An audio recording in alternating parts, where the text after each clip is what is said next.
وہ کتنا دل گداز لمحہ ہے۔ قرآن نے اس منظر کو بیان کیا کہ جب حضرت خلیل اللہ نے خواب دیکھا، اپنے بیٹے کو ساتھ لے کر کے وادی منع میں پہنچتے ہیں، اور جو ارادہ تھا، عزم مصمم تھا، اس کا اظہار اپنے بیٹے کے سامنے کیا تاکہ اس نیکی میں بطیب خاطر یہ بھی شامل ہو جائے۔ قرآن نے اس کو بیان کیا ہے۔ ایسی انوکھی کہانی آپ کو کہیں نہیں ملے گی، ایسی سچی کہانی اور عظیمت کی دل آویز داستاں کہ باپ اور بیٹا دونوں بیٹھ کے گفتگو کر رہے ہیں۔ کیا گفتگو ہے؟ باپ کہہ رہا ہے کہ یا بنیا، اے میرے بیٹے۔ جو اہل زبان ہیں وہ اس کی نزاکت کو اور اس کی لطافت کو سمجھتے ہیں کہ یا بنی نہیں کہا گیا، میرے بیٹے نہیں، یا بنیا۔ جس طرح ماں لاڈ سے اپنی بیٹی کو بیٹی نہیں کہتی، میری بچڑی کہتی ہے، تو جب وہ بچڑی کہتی ہے تو اس کے اندر گوند گوند کے محبت رکھی ہوئی ہوتی ہے۔ تو یہاں ذرا لفظ دیکھیے، یا بنیا، اے میرے بیٹے۔ اللہ اکبر۔ اردو کے دامن میں کوئی اتنی وسعت نہیں ہے کہ ان لفظوں کی تعبیر ہو سکے جو شہد ان لفظوں سے ٹپک رہا ہے جو حضرت خلیل اللہ نے اپنے بیٹے کے لیے لفظ استعمال کیے۔ یا بنیا، اے میرے دل بند، اے میرے جگر کے ٹکڑے، اے میرے فرزند نونہال، میں نے خواب دیکھا ہے، اس خواب میں تجھے ذبح کر رہا ہوں۔ یہ خواب آپ یا میں دیکھیں تو ہم تو اپنی بیوی سے بھی اس کو شیئر نہیں کر سکتے، ہمارے رونگٹے کھڑے ہو جاتے ہیں، لیکن بیٹے سے کہہ رہا ہے۔ اور یہ محض خواب کسی تفنن طبع کے لیے نہیں ہے، یا محض کوئی بات سمجھانے کے لیے نہیں ہے، اس کی تعبیر کی طرف بچے کو لانے کے لیے سنایا جا رہا ہے۔ کہا بیٹا میں نے ایک خواب دیکھا ہے۔ خواب کیا ہے؟ کہ میں تجھے ذبح کر رہا ہوں، اب تو بتا تیری رائے کیا ہے؟ اللہ اکبر۔ اب باپ بیٹے سے کہے کہ میں تجھے ذبح کرنا چاہتا ہوں تو بیٹے کا رد عمل کیا ہوگا؟ کوئی بھی تصور اپنے بیٹے کو کر کے سوچے کیا رد عمل ہوگا؟ اس کی آنکھیں پھٹی کی پھٹی رہ جائیں گی، وہ باپ کے ہوش و حواس پہ شک کرنے لگ جائے گا، کہے گا کیا بول رہے ہو، ہوش ٹھکانے ہیں؟ باپ ہو، سفاک ہو، کیا لہجہ ہے تمہارا، مجھے ذبح کرو گے؟ لیکن یہ فیضان نظر تھا یا کہ مکتب کی کرامت تھی؟ سکھائے کس نے اسماعیل کو آداب فرزندی؟ اقبال پوچھتے ہیں کیا تھا جس نے اسماعیل علیہ السلام کو آداب فرزندی سکھائے؟ وہ مکتب کی کرامت بھی تھی اور وہ فیضان نظر بھی تھا۔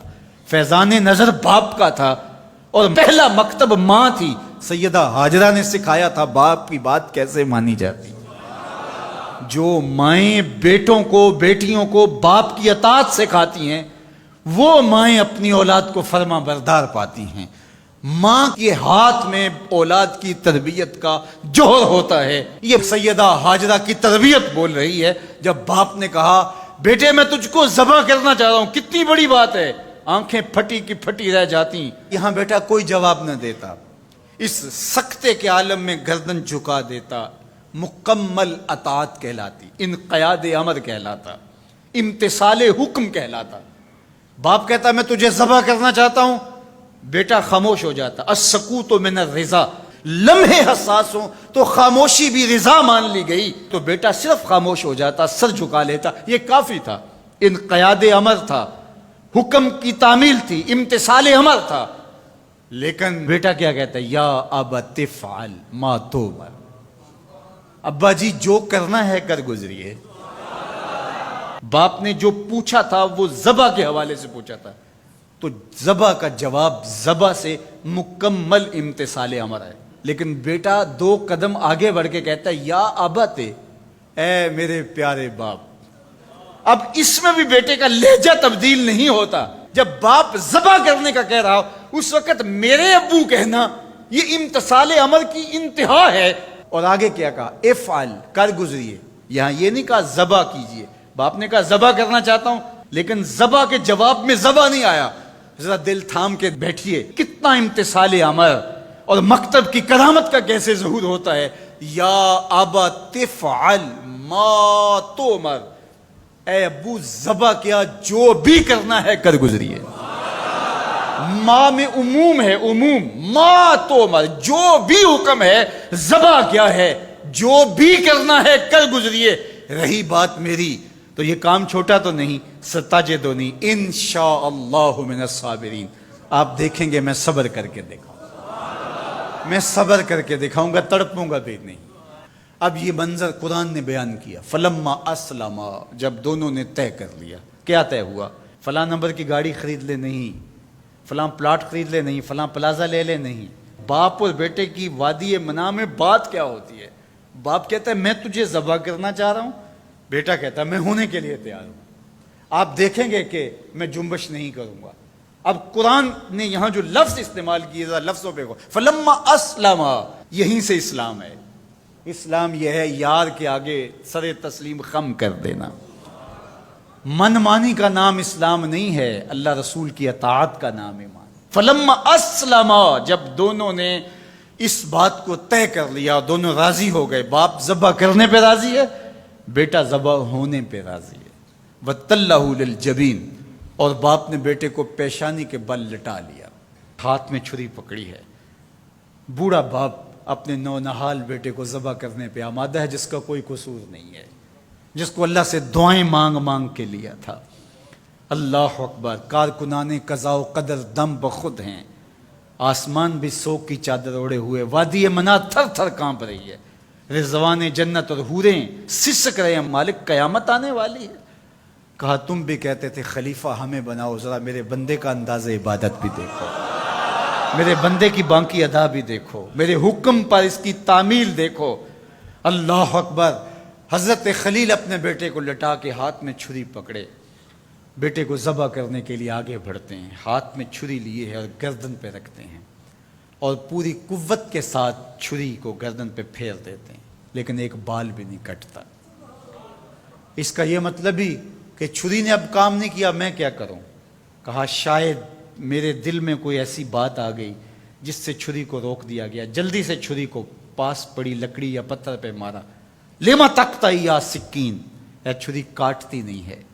آواز آئی الخلیل یامرنی والجلیل ینہانی، خلیل کاٹنے کا کہتا ہے، جلیل کہتا ہے خبردار ایک بال بھی کاٹا۔ پھر تیز کرتے ہیں اور دوبارہ چھری گردن پہ رکھتے ہیں۔ اللہ اکبر، گلا کٹ جاتا ہے، خون بہنے لگتا ہے، حضرت خلیل خوش ہو جاتے ہیں، آنکھوں سے پٹی کھول دیتے ہیں، لیکن منظر کیا دیکھتے ہیں کہ جس کو ذبح کیا وہ بیٹا نہیں، وہ تو دمبا ہے۔